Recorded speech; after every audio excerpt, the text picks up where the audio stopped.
Hello, magandang gabi. Nait ako'y nakit na rin mga ari, alas 12 na, ay magmamakdo daw. Ika ako'y dukot tini ng pangbili. Ayan. Sa totoo lamang ako'y antok na. Daan nga lang kailangan mong pagbigyan ng hilig na rin mga ari. Sila din nagutom at kakain. Talagang nagsabuatan na rin 3 ari. Di ako'y wala sa oras nakapag-drive.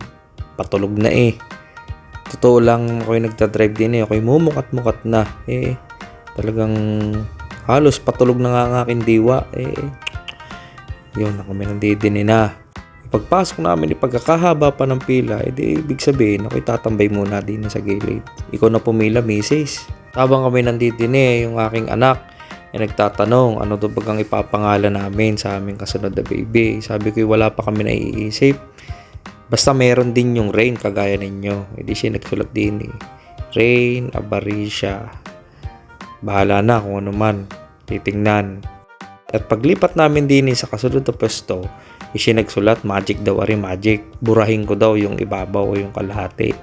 Aba, itinan mo nga naman, lalabas nga naman I love you. Talaga itong batang ari ko saan natututunan na rin mga ganaring bagay. Wala, magpa-cute. Nain na nga yung mga in-order. Sabi ko sa pagkakadami na pwede namang ako burger lang okay na. Yung pala, meron pang pagarning ice cream na kaya natakin titikman at baka mamay bilaso niyan. Joke lang. Yun, pangalis antok. Kampay.